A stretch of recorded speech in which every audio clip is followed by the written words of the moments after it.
Thanks for joining me for another episode where we explore ways in which we can reverse inflammatory arthritis. And we have another guest to learn from today. And she has a story of tremendous improvement with her rheumatoid arthritis. She was diagnosed a little over 2 years ago, but believes her symptoms have been running quite a few years before that. Her name's Melissa. She's from South Africa. And she has got a very interesting story to share with us. So thanks so much for joining us today. Hi, thanks so much for the intro, Clint. I'm excited to share my journey so far. We have been enjoying your Instagram updates, and you have shared sort of highlights of recent things that you've been able to do after going onto the Paddison Program and changing your diet and increasing your exercise. Can you just give us a quick before and after, maybe a snapshot of sort of the progress? So before, I honestly thought that I would never be able to run again. I used to enjoy running. I was at a good place when I started getting my pain. I just, I was unable to look after my toddler. It was really hard to just do anything, change nappies, open bottles, open taps, dress myself. But now I am doing everything for myself and I can take care of my family. I've just done an 8K run, which I didn't think I would do again, which was amazing. And I'm just hoping to keep on improving now. Yeah, it's fantastic to be able to run again. It's one of those things amongst the rheumatoid arthritis community that is sort of positioned as, almost only for people who don't have RA kind of vibe. Yes. So for you to run 8 kilometers is extraordinary. So let's talk about that. And for people who are looking at watching or listening to this entire episode, we are going to be covering liver enzymes that have improved by improving the dietary approach. We're going to talk about coming off prednisone, aren't we? We're going to talk about how you're able to run again and the build up to that, and how you sort of built your body up to be able to run again. We're going to talk about plaquenil, sulfasalazine, methotrexate, Arava, and all of these good, wonderful things. So I'll let you tell us first of all a little bit about the pre-diagnosis phase. How come it took so long to become? What happened there? So what happened was in 2017, I unfortunately had a miscarriage. And I remember it so vividly because the day it happened, I started experiencing pain in my wrists. And at that stage, I was working in an office with admin, and my friends still said maybe it's just from all the typing, like carpal tunnel syndrome. And what would happen, you kind of feel it coming on, the stiffness and the pain, and then it would just subside again. And it was moving around, it would be my elbow, and then my shoulders would hurt, my back, my hips, my knees. It just kept moving around in my body. I went to the doctors. They couldn't really find, anything wrong. They did lots of blood tests, and everyone kind of thought it's just because of the miscarriage. It eventually kind of settled in my feet. I stopped having joint pain, but I had tremendous pain in my feet. It felt like I was walking on pebbles. And they became so swollen. And I said to my husband, something is not right. Like, I need to see someone now. And that's when I kind of had to stop running. It was just too painful. I couldn't put my tackies on anymore. And so they sent me for a CAT scan for my feet. And they actually picked up that I had neuromas, which is also a type of inflammation. And I still remember the doctor actually calling everyone around because they've never seen so many. I had 3 and they were huge in my feet. So I ended up needing an operation to get them removed. They said there's no way that they would clear up naturally. So I've lost a lot of feeling, where they had to cut away. the neuromas. The one was like 1 centimeter in diameter, which is almost the size of a marble.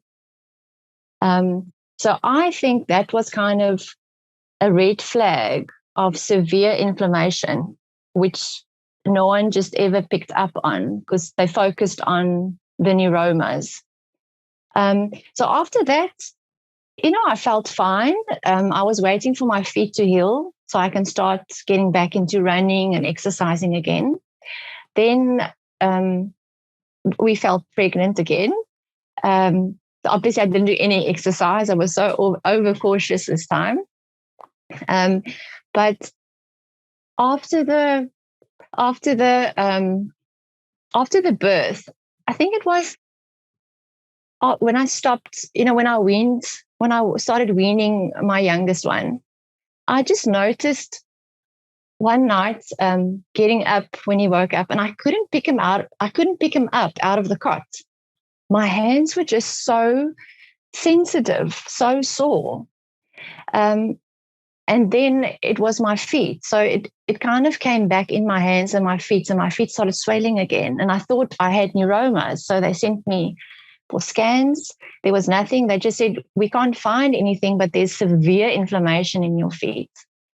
So from there, I eventually went to see someone. I couldn't get with the doctor because we only have one in the whole Eastern Cape.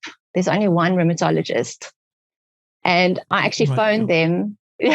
What city are you in? Cape Town? I'm in Eastern Cape. I'm in Grahamstown. So Eastern Cape is quite a big province. Yeah.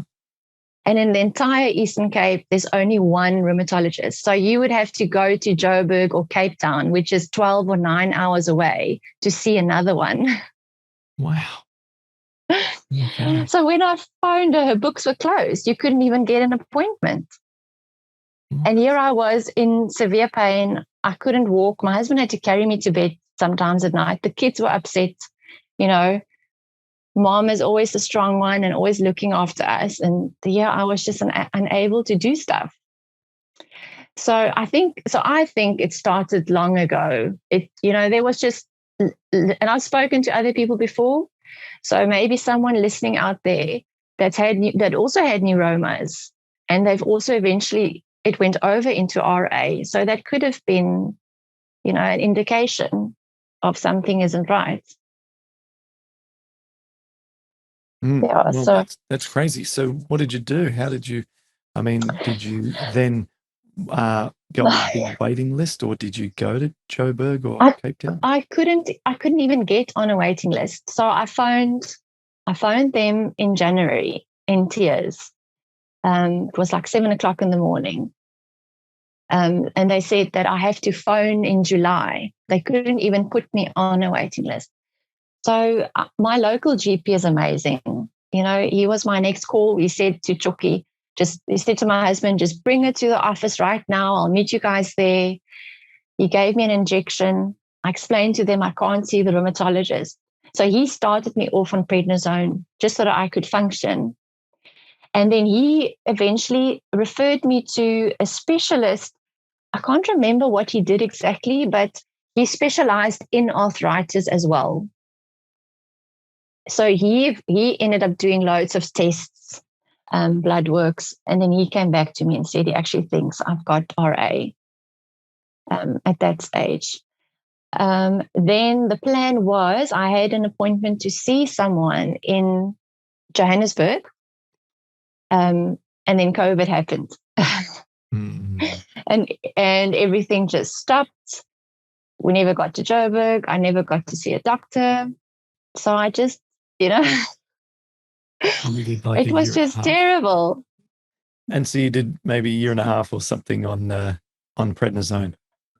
On prednisone, and my GP, he then started me on methotrexate because he said that would have been the first thing that she would have started me on anyway. Mm-hmm. But I was very reluctant. I took months, but eventually I said to them, I can't go on like this anymore. I can't just drink copious amounts of Voltaren and prednisone and, just to function. I just knew that your face starts swelling up. So apart from being depressed that you can't function, you look in the mirror and you're depressed again because you just don't look like yourself, you know? But anyway, so. It's awful. You know, sometimes I got buddies who help people with different diseases, different conditions. In particular, one group of friends of mine, mastering diabetes, my friends help people with type 2 diabetes and type 1 diabetes. And I look at the type 2 diabetes, which, testimonials, which come through in abundance on their site. And, it just pales in comparison to the challenges that are associated with rheumatoid arthritis. It's just a whole different beast. And we as a community, as a rheumatoid community, it's what we deal with, and it's what our life is, and we face it, and we work on these challenges, and we try and overcome them and stuff. And there really is, not a lot of things that are as hard as this. It's really up there with like as bad a condition as you could ever, unfortunately, be presented with. Yeah, and you can't explain it to anyone if they haven't experienced it. And I think that was the hardest for my husband as well, because he saw me in pain, but they didn't know what to do. You try and explain it to someone. It literally feels like if anyone's going to touch you, you're just going to shatter to pieces. Your hands are just so sensitive. The kids can't touch you, and you just sit there. I remember having days where I would just sit with my hands like this, and no one must touch me. And you just feel sorry for yourself, and until the prednisone starts kicking in. I mean, it takes hours before you can function. And I was speaking to some of my friends who've seen the transformation, and they, I tried to explain to them what I had gone through, because in lockdown, the worst part of my RA happened in lockdown.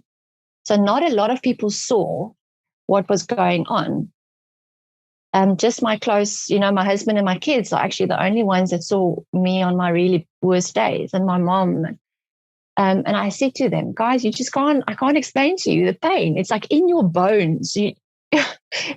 I even try and think back, feeling as good as I feel now. I sometimes forget how bad I was and how sore it was.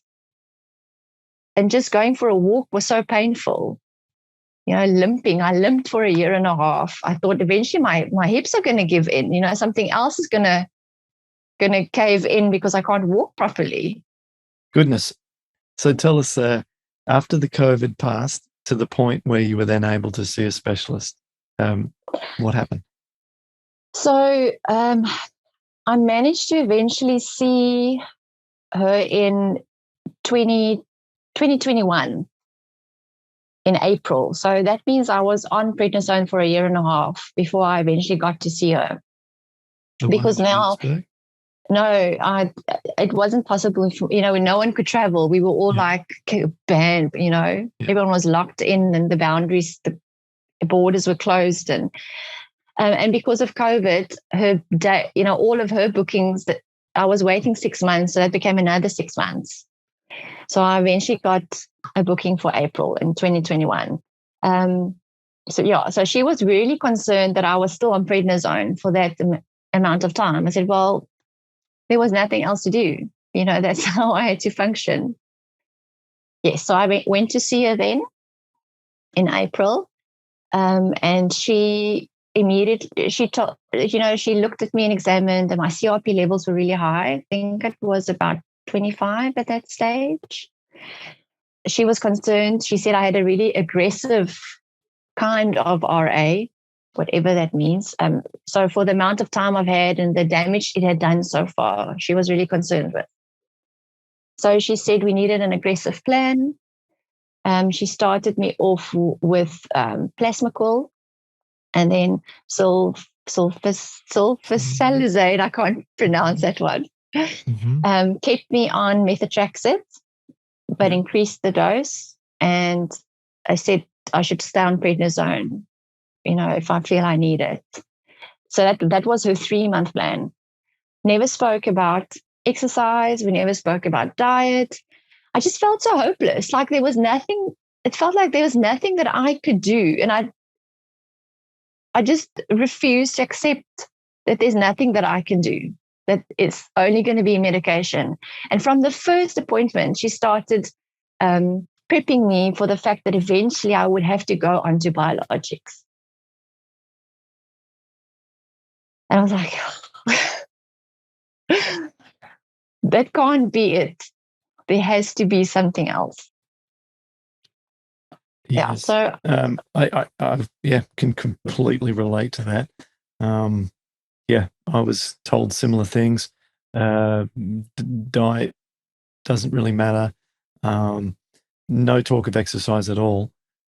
In fact, when it comes to exercise, even rheumatologists that are close to me and that I work with, frequently, some of them are pretty shy to even comment on exercise. It's almost like, I think that, when you become highly specialized in a medical field, it seems to make some of the specialists reluctant to speak outside of their knowledge base, as if they can't even offer a personal opinion.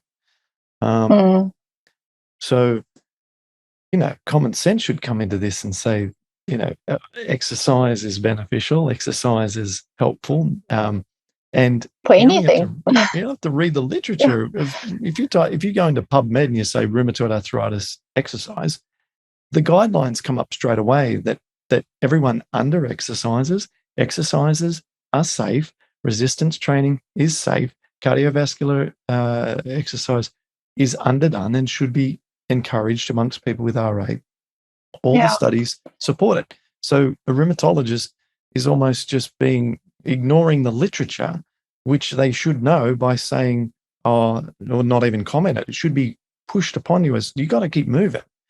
You must. It's one of the greatest therapeutic approaches you have in your toolkit, is to become more active, become more fit. So yes, it's mind-blowing, like what patients know sometimes that the doctors don't. But that's okay. We the heck of a lot of stuff they know that we don't, and so we're sharing knowledge. Yeah, and they've seen a lot, So, but I know what I feel. Yep. And you felt like there's got to be something more. So you've walked away from that appointment on Plaquenil, sulfasalazine, methotrexate, and prednisone, and I had a handful of tablets. I was still sending my friends messages. I took a picture. I said, "This is my healthy breakfast this morning." Just a handful of pills. And I think it was so hard for me to accept, because I've never been sick. I've never had any issues. I've always been healthy. I've always looked after myself. I was following what I thought was a relatively healthy diet. I've always exercised. And suddenly, you just get diagnosed with the label, and they just tell you it's never going to go away. You are stuck with this.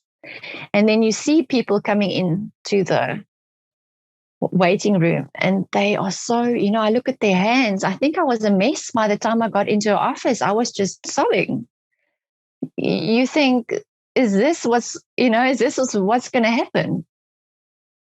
I was only 40 or 39 when I was diagnosed. I mean, you think that should be for someone who's 70 or 80.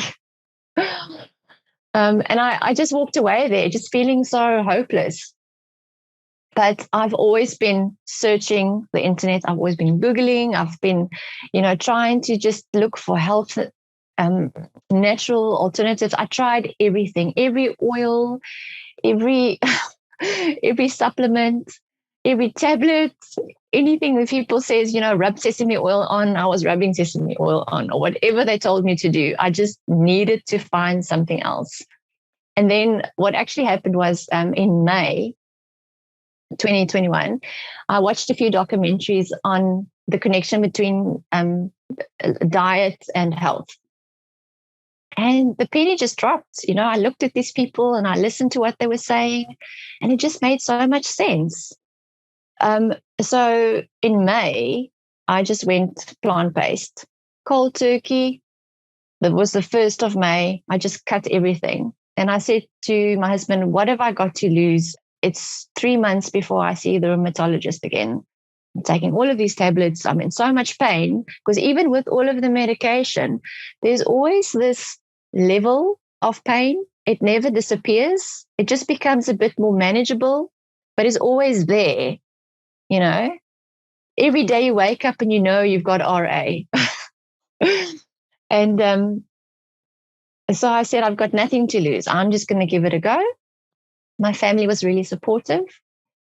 And I think it was within about 2 months, I started noticing I really felt a difference in my body, and I was able to cut down on my prednisone. I started feeling like I don't need it anymore, which was huge because I couldn't, even that one tablet, I couldn't get off that one tablet of prednisone without just feeling like I was cramping up. So I went to see her in June again. So by then I'd been on, it was a month. My CRP levels hadn't come down, but she said the fact that I felt that I didn't need prednisone was a win. And obviously she said she's so glad the medication is working. And I just knew it's my diet. There's something about being plant-based that has really made a difference. So, yeah, so she then she said that the medication wasn't working. Well, not the way she wanted it to. Yeah. Okay. Well, So when I went to see in 3 months, I'm jumping now. I've got so much going on in my head. She said that because my CRP levels hadn't gone down, that apparently, so it feels like we need to try something else. So she swapped me over to Rheumatologist, which I think has got a different name that we looked up. Arava or leflunomide. Yes. So she took away the others and she left me on, methotrexate and Rheumatologist, and she gave me a prescription for prednisone just for in case. Oh, okay. The sulfasalazine got taken away, did it? Yes. Okay. That also got taken away. Yeah. Mm-hmm. I was so glad. I was so scared of those medications. Everything that I read about it, just, yeah. Okay, so then she said I had to see her in 3 months again. But I just kept going plant-based in that time. And I just felt better every day. So I know it wasn't those medications because I started feeling a difference before. And even the medications takes about 3 or 4 months before you feel anything. So when I saw her again in 3 months, my CRP levels had dropped to 3 from 25. I was off prednisone. And that's when she said she was glad the meds are doing their thing. And I'm like, no, not really.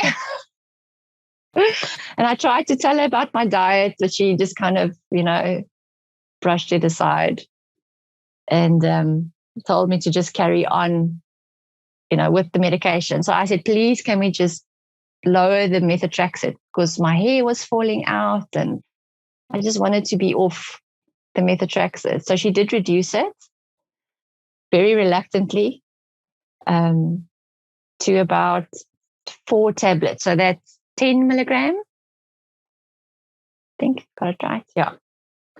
And then I also started running in September 2021 because I wasn't limping anymore. I could put my tackies on. And I did, I first started walking. I didn't just go out running. I first noticed I could walk to town. I would put Etienne in the pram and go for walks because I couldn't push the pram before. It was too painful, the bar, the way of holding it. And so I started just walking first. And then they had this challenge in our town for spring. And it was just short runs. So I thought, let me start with that. It's just once a week. I'm sure I can do it. Yeah, so I nearly died the first one. Not from any pain anywhere apart from my lungs, just feeling I was so unfit. Mm-hmm. But I did have a niggle in my hip. So, Isn't it interesting though? This is really interesting we don't know how unfit we are until we try and do something that we watch people do on a Sunday morning at 7:30 who don't have any health problems, which is Yeah. just going for a jog, whether it be a couple of kilometers or, if you're in the US, like a mile or two. This should be very, very achievable for an adult human. This is Yeah. not something that's, is something that, like, I'm 46, you're early 40s, right? This is something that we should be comfortably able to do. But um, we don't know that we're that unfit, and we don't realize the potential resources of inflammation reduction that we're not tapping into because of our lack of fitness. And Yeah.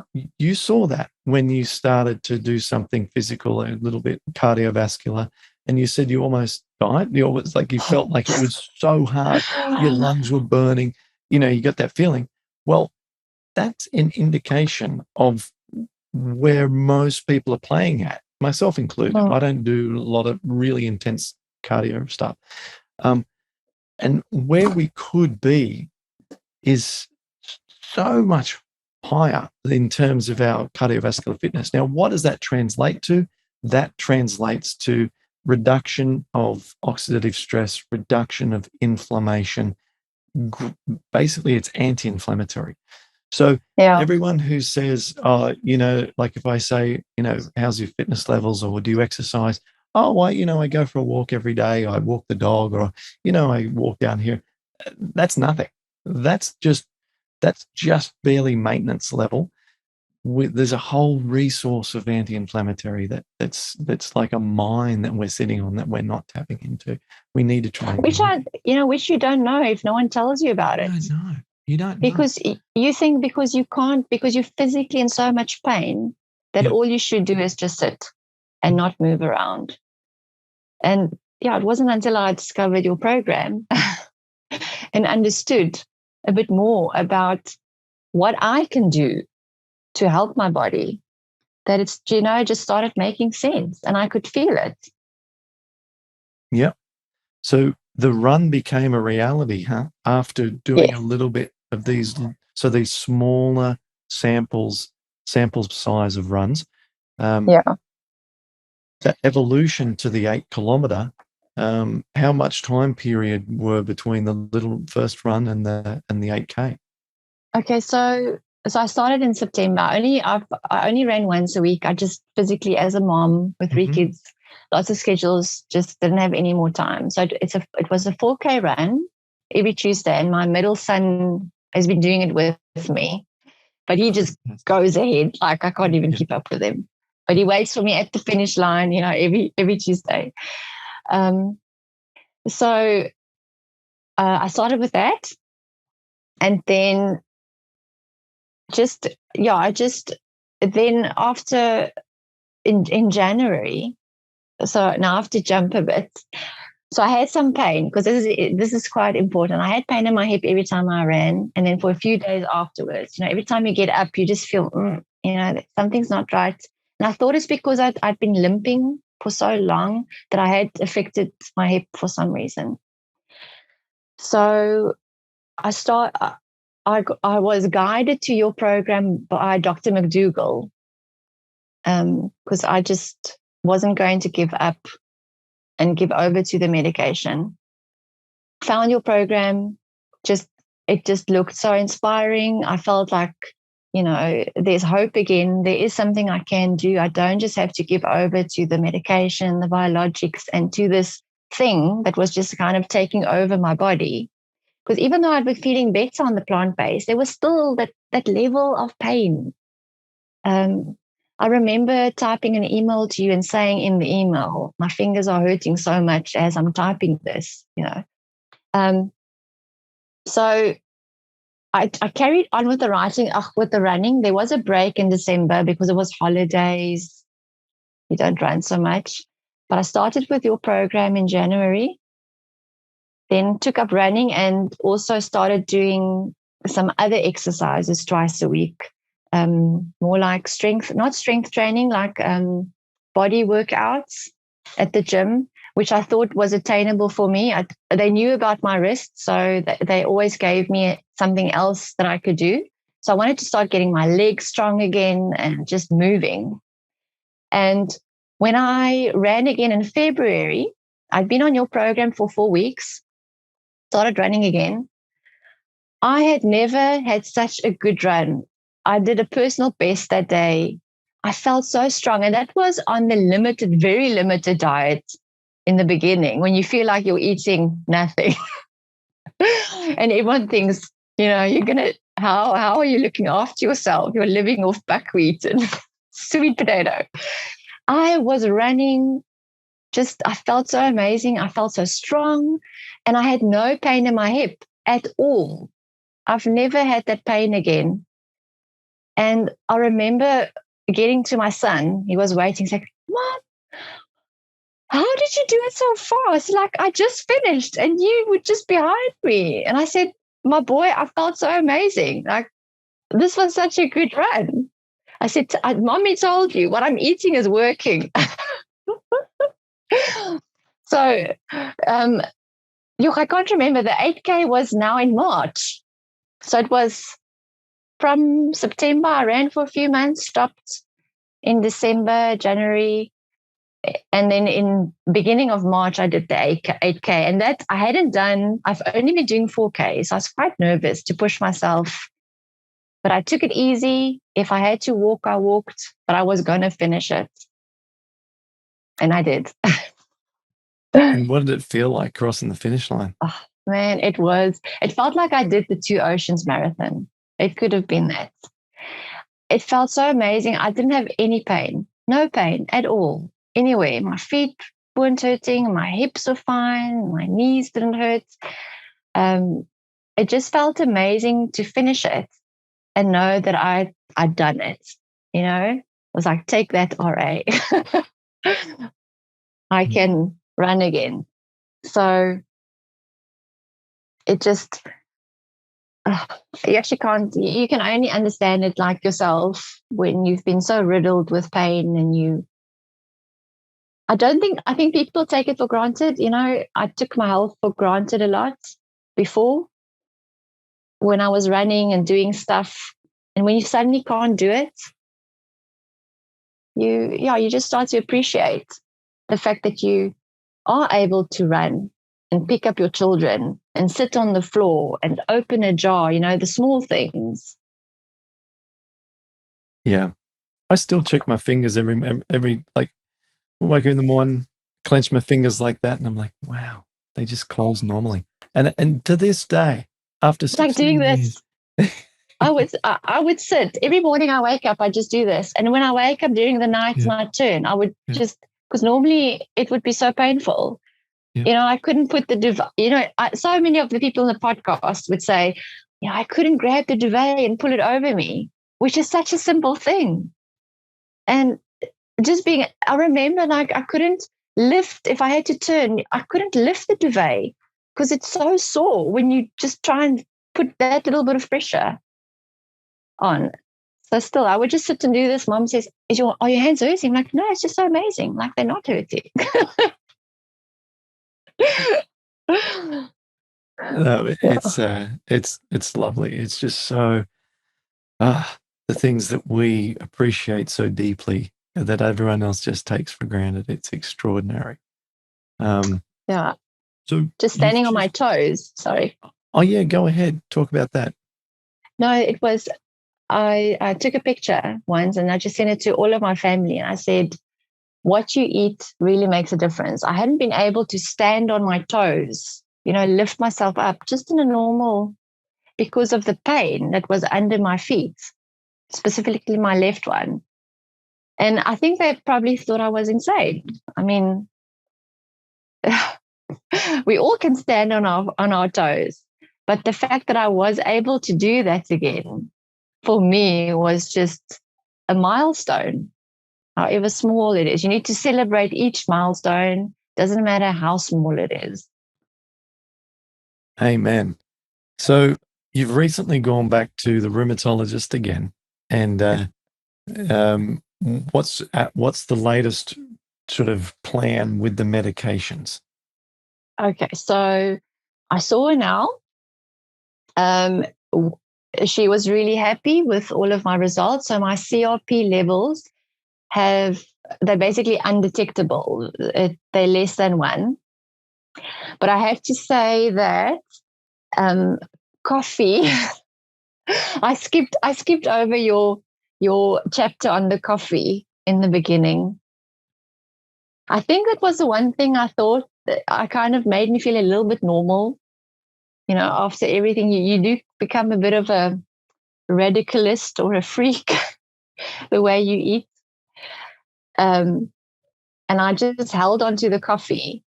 And even though I was feeling so much better, even on your program, I would wake up in the mornings and still have the stiffness in my hands, which I didn't need to take anything for. It just took a long while to go away. And then I said to my husband, I think I need to go read that chapter on the coffee. And he's like, so I read your first line that said, I'm paraphrasing, but if you're doing everything you should be doing in this program and you have not given up coffee, you can just stop. And I was like, so I did. I dropped it. And by the 4th morning, I started waking up with no pain in my joints. And I think for me, that's been, like you said, with the oil, where you also felt so much better, but there was just something that wasn't working. And when you drop the oil, it's like a veil. That was the coffee for me. Since I've cut back on coffee completely, I have occasional cup. That's been the veil for me. That has taken me from feeling 90% better to pain-free. So anyway, sorry. So yes, so my levels have dropped to nearly undetectable. She has agreed that I can lower my methotrexate to 4 tablets. No, to 3 tablets, sorry. She said that's the lowest. From 3, we'll just go to 0. She says no point going to 1 or whatever. And then I started to take the Rimalef. And she basically just said, whatever you're doing, it's working. Just carry on. But I also spent some time, I asked her about some of the tests we've been doing, and she was showing me the ALT test, which is for your liver. And she'd been keeping an eye on it because it had progressively been going up each month, was jumping 14, and then it was 30, and then it was 50. And as she explained it to me, that means your liver is irritated or inflamed because of the medication. Both of the Rimalef and the methotrexate work on your liver. Well, they cause oxidative stress of the liver. Yeah. Yep. And so those markers of liver enzymes that say, hey, I'm struggling. So, okay, but? So she said that if my tests now had shown that it jumped up more, then we would have had to do something. I don't know what. But she said it's dropped down to 9, which is the lowest it had been since I started with her and since I've started getting tested for my liver with the medication. And I believe it is because of my diet, because that's been the change from the last time, because I was on the same medication all the time, exactly the same amount of tablets in the last 3 months. The change has been the program and the diet and exercise. And I even told her about the coffee, and she was quite surprised. She said, I've never heard about that, that coffee could have an effect on you. And I'm like, yeah, well, it did. If you're only listening to the audio, I'm doing the world's greatest eye roll right now.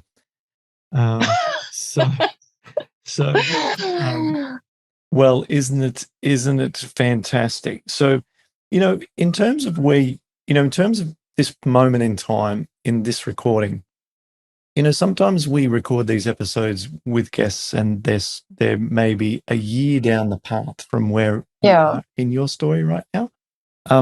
And whilst it's sometimes really satisfying to listen to the end result, and like someone saying, and it's been 6 months or a year since I've taken no drugs and I've got no symptoms and it's so sensational.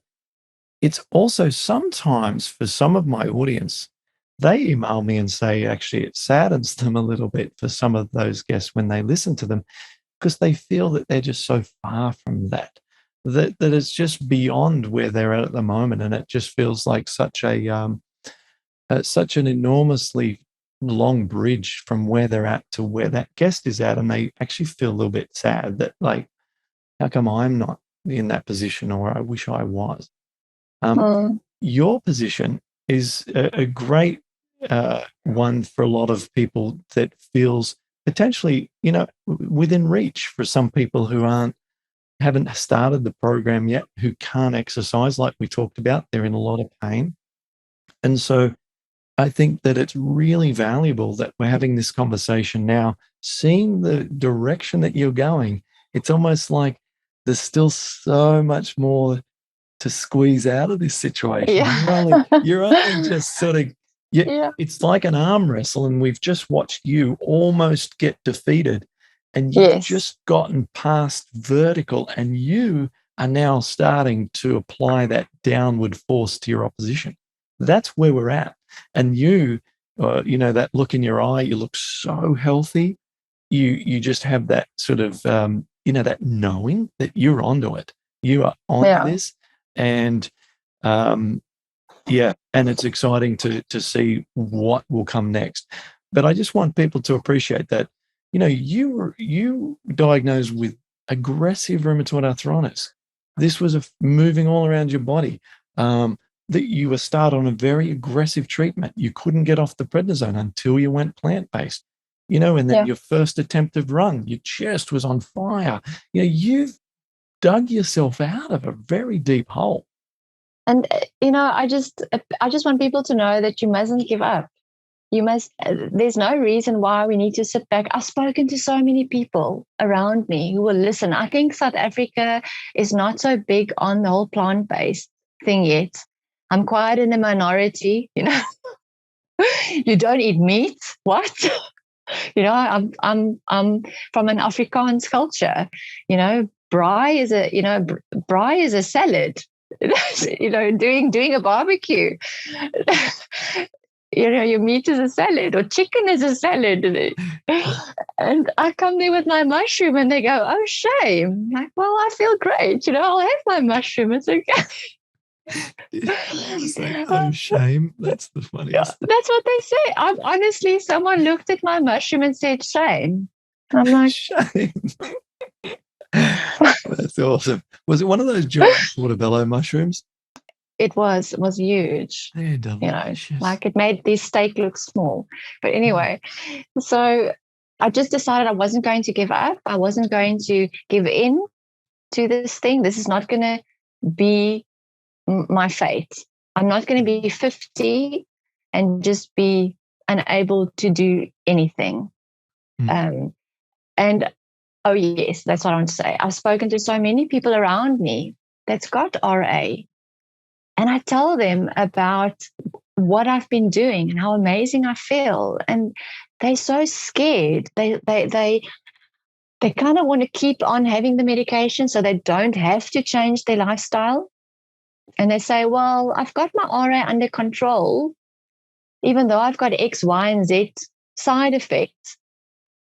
I'm okay. And I think, but you could be so much more. There's just so much more you could be. And even if you have to be on some medication, like my hope is to be med-free at some stage. But I'm happy where I am now. My hair stopped falling out, so I know the methotrexate is not affecting me as bad as it did. My liver function is fine. I feel great. The doctor said, she said, you look amazing. There's a spark back in your eyes. Just carry on with what you're doing. I'm like, just listen to what I'm doing. And to get support, I think meeting, you sort of, and kind of becoming part of a community, that made a big difference, because you do feel very alone when you get diagnosed with an autoimmune disease. It's just, there's not much support, or people that know how you feel. I often draw a parallel to cancer. When you get diagnosed with cancer, there are community groups with balloons showing up and parties held, and everyone gathers together. And I'm not overlooking the diagnosis of cancer. It often can be terminal. I'm not overlooking that. It's just that the differences in the diagnosis is extraordinary. As you say, one is just a silent digestion of misery and lack of hope, and the other is community support, even fundraising and all sorts of things, and rallying behind that person. So it is vastly different. These autoimmune diseases are, they're a beast. So yes, we have got a great community. We got a community building on Instagram. I'd like to thank you for helping, because your contributions I'm able to share. And we've got Lara, and we've got, quite a lot of people. I'm going to not think of them at the moment, but everyone contributing and posting recipes, and helps to be able to tag and share those. We also have our rheumatoid support, and I don't think you joined rheumatoid support. I don't think you're ever. No, not yet, but hopefully in the future. Yeah. Right. So people can join our community, which is online and interactive, and we have coaches and myself constantly helping each other, and that's just over at rheumatoidsupport.com. So, it's priced affordably, and people can come and go. So there's opportunities for our community, people like you and me, who believe that it's about optimal health, and then let's deal with whatever's left over after that, right? But let's get as healthy as possible. And then if we need a little bit of meds, or if we need a little bit of, I don't know, whatever, XYZ supplements or whatever, fine. But let's aim for optimal health first, rather than making that almost the forgotten thing, or a dirty little cousin. And so you've done so well. Are there any tips, things that you could share before we go, that you would say, look, you've got to do this, or that was the game changer for me? Anything off the top of your head, just shoot 'em at us. Yeah, it probably won't be new, but the first thing is to first get support. That's the main thing. You need to have a support system. Tap in on Instagram, Facebook, wherever you can. Make sure you stop drinking coffee from the beginning. Do everything the program says. If the program says stop drinking coffee, stop it. And exercise. Do what you can. I started with doing so little, but I was there at the gym, and now I can do. They don't have to do as many alternative things for me anymore, because my wrists have started strengthening, so I can do push-ups, I can do the mountain climbers. They don't have to adapt everything for me anymore. But I tried it. I kept on doing it every time. If it hurts, stop, and be kind to yourself. Some days you get really anxious because your body, you get a flare up. You can do all the right things and you can still get a flare up. And then it's easy to feel depressed and think, what have I done wrong? And you just be kind to yourself. Take it as it comes. I just go back to my green juice then, go back to simple meals, and just take it easy. I don't exercise that day. If I'm feeling down, just be kind to yourself as well. And have always make sure that you've got stuff that you can eat in the freezer. That's the biggest thing.